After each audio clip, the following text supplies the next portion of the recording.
Chapter 12. Faithful in the Little Things. A few weeks later, an internal email came to all the office staff in Martin's wing.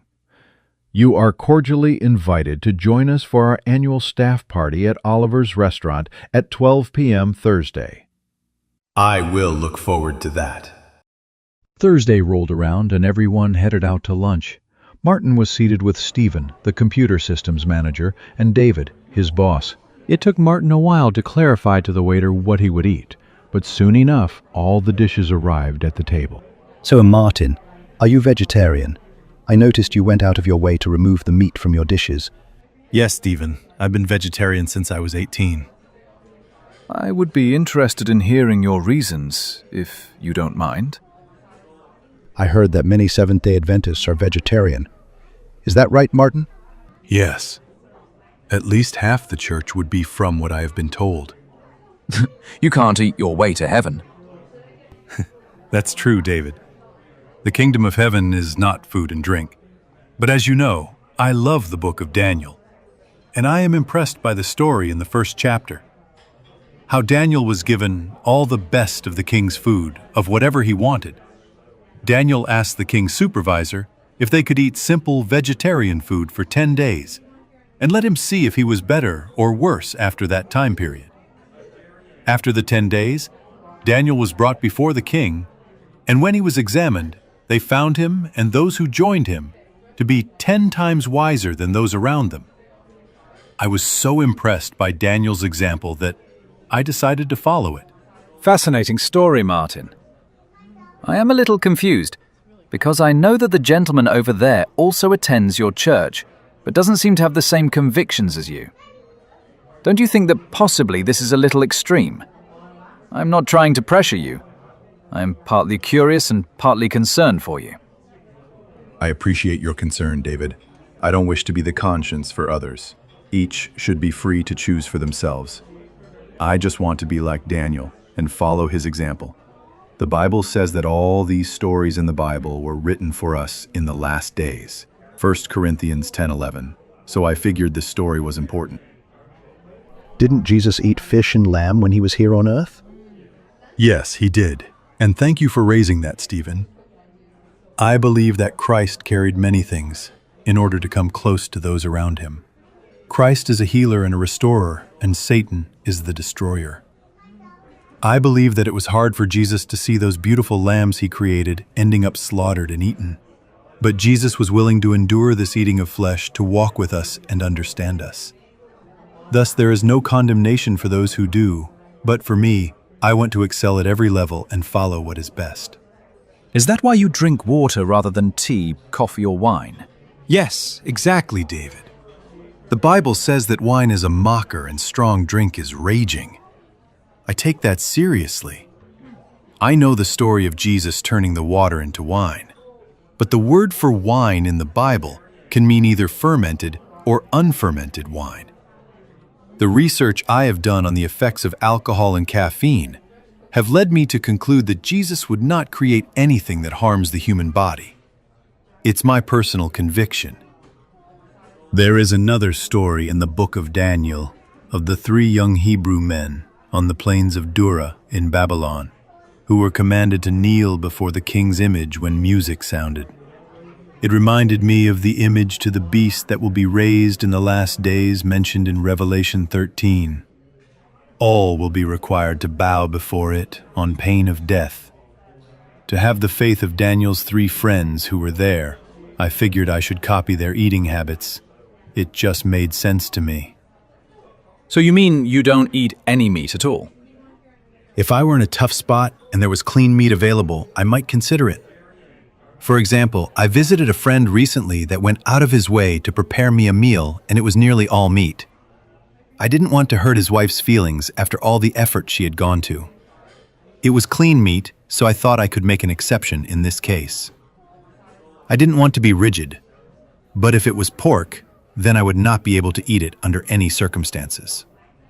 This clean and unclean thing, isn't that part of the Jewish law that was nailed to the cross when Jesus died? Christianity teaches this, but the difference between clean and unclean meat can be traced back to at least Noah. So these principles predate Moses. I believe that the law of Moses concerning meat is written for our blessing. It was written in love to preserve our health.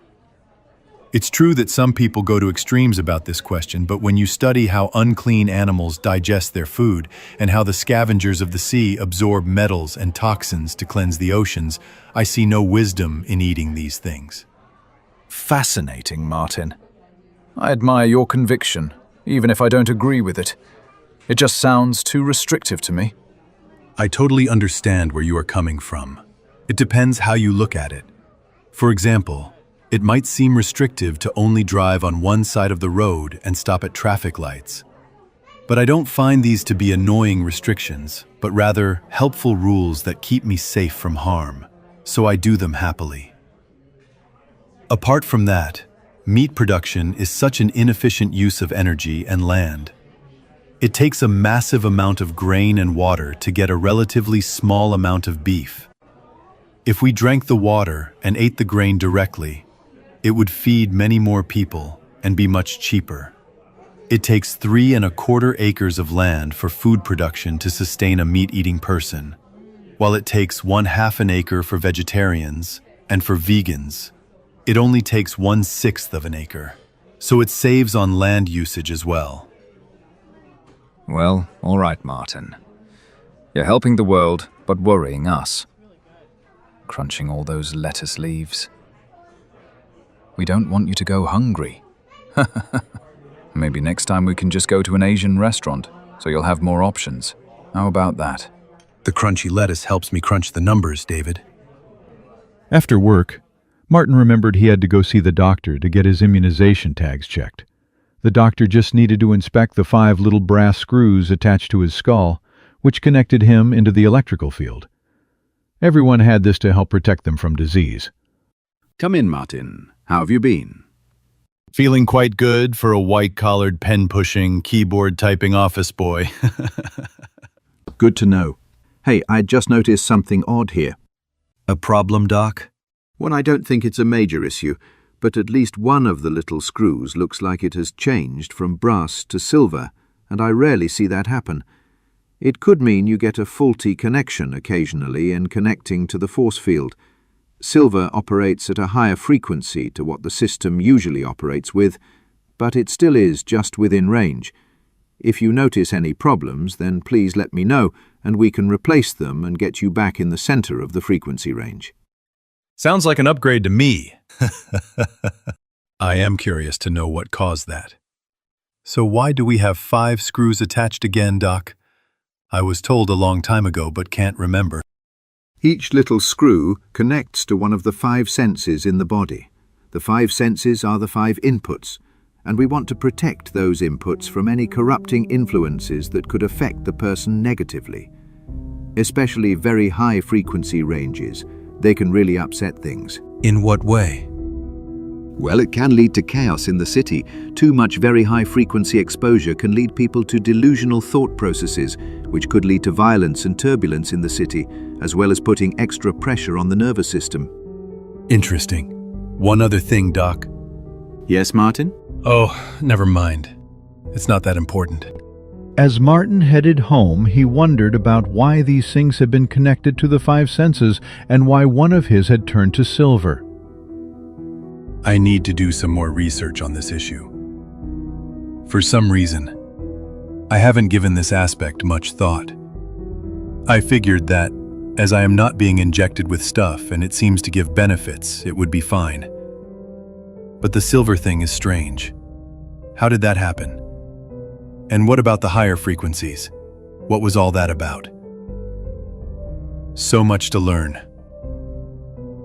Father, guide me into all truth is my prayer, in Jesus' name.